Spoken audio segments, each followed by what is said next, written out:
Hey friends, Sam Haymart for Test Driven TV. Today we're test driving the 2015 Lexus RC350 F Sport. Now, I just test drove the RCF, which is the uber performance V8 powered version of this car, last fall down in New Orleans on the racetrack, and so I really had a great time with that car.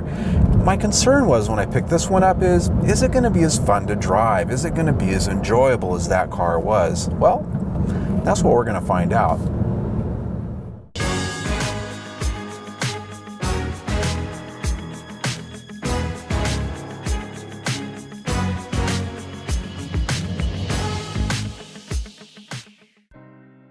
The new RC350 climbs into an increasingly hot bed of voluptuously artistic sport coupes, including the BMW 4 Series, the coming Infiniti Q60, and the Cadillac ATS. In terms of design, it takes license to be even more bold and risque than the IS sedan from which it hatched. Truly, however, the RC is built from several Lexus ancestors that include not only the IS sedan, but the GS chassis platform and the IS convertible. Thus, its proportions are all its own, its footprint unique, and its style one of a kind. The fastback roofline flows back into a subtle duckbill rear spoiler, while up front a wider mouth seemingly stretched in Photoshop adds a more aggressive look. All of its forms are complex and say origami in ways that even the paper folding art itself never explored. The F Sport gets a unique grille from the standard RC350 that I think is the better of the two offered. It also gets larger 19-inch wheels with 40 series summer tires that give it a more muscular look than the base grade RC350. I can only say that every time I look at this car in a different light, I see something new. It has angles, gills, whiskers, and forms that shouldn't all work together at all, but somehow they do. Inside are some very supportive, sexy-looking, and comfortable F Sport seats, which are both heated and ventilated. The rich Rioja red Nulux surfaces are a dead ringer for leather, though at this price, I think it really should be the real thing. The RC gets the latest generation Lexus infotainment control touchpad, a replacement for the puck that I've long held to be one of the best in the business. While the new touch-sensitive pad operates the same way with tactile feedback, its oversensitivity takes away while driving. I really prefer the old puck. Like the IS350 F Sport, the digital TFT instrument cluster is a gem. It offers all sorts of customization, and that sliding center ring from the LFA is just too much fun. It'd even be nicer if it stayed there when you turn the car off and return later.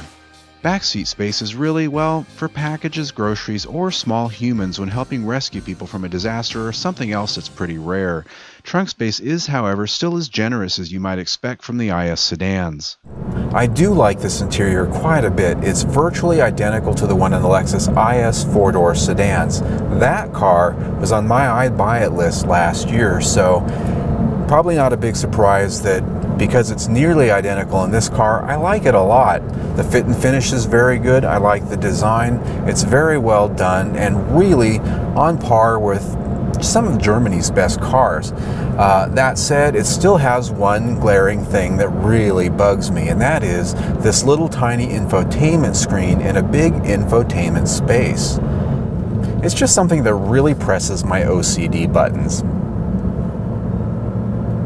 The engine is the now venerable 3.5-liter high-output V6, which offers up 306 horsepower and 277 pound-feet of torque here.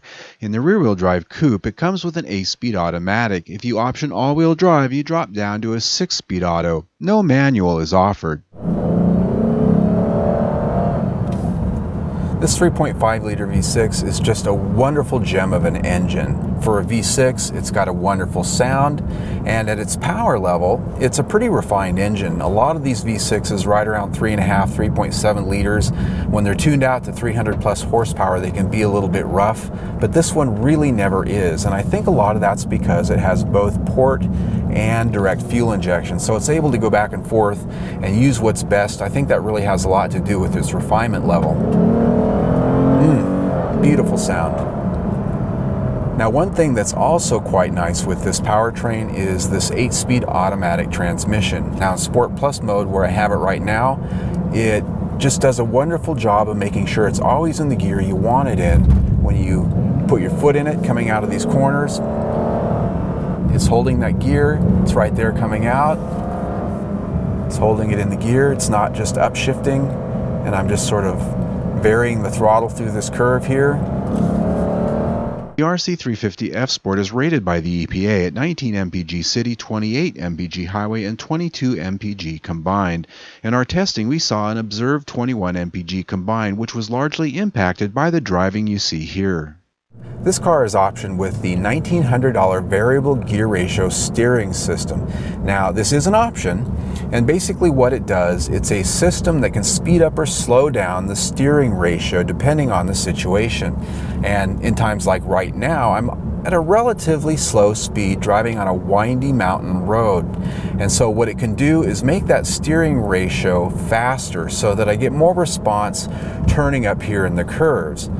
Conversely, if I were out on the freeway going highway speeds, I would have a slower steering ratio, so if I were changing lanes, it wouldn't feel as twitchy. That's the goal. Also, if you're in a parking lot, it's going to be faster to help you maneuver.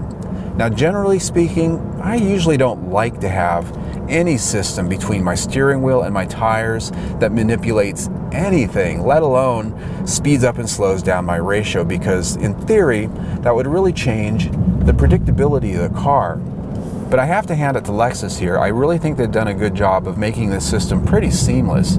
Regardless of the steering system you choose, the chassis of the RC350, in my opinion, is one of the top choices available in this class at the moment. It has a sharp feel and the predictability you want in a sports coupe, the solidness you pay for here, and in the F Sport, some dynamic adjustments. With the console-mounted knob, you can click up to Sport Plus, which activates the electronically adjustable dampers to stiffen up its reflexes. Changes you can really feel. You also get heavier steering, a more responsive throttle, and quicker shifting from that automatic transmission.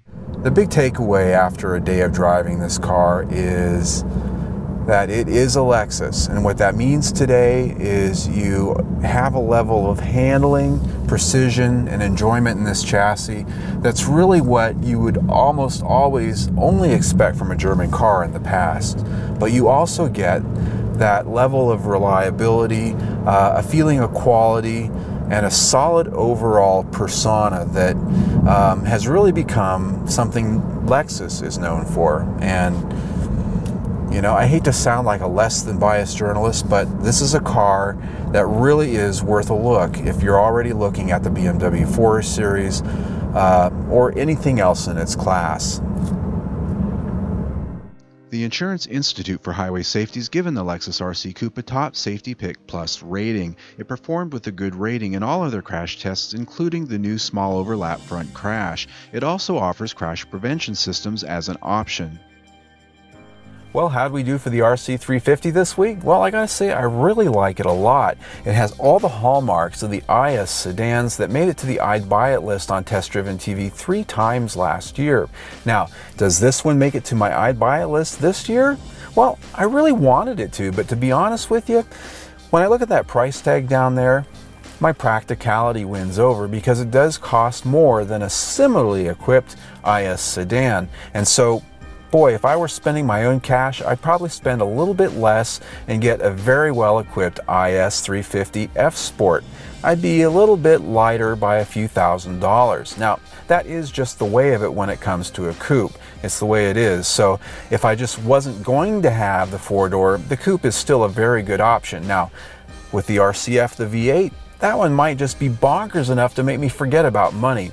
But that said, that's quite a bit of money, and I will at least say that this car is very well optioned. You can get into this car for about $42,000, $43,000, if not for that stack of extra stuff. Now, as to the stars, as you can see, pretty good. 5 stars almost across the board. I did have to dock it a star for that little screen in a big screen space. It really sticks out at me. What can I say? But still, we're at 4.5 out of 5 stars for the week. I'm Sam Haymart for Test Driven TV. I hope you enjoyed the ride.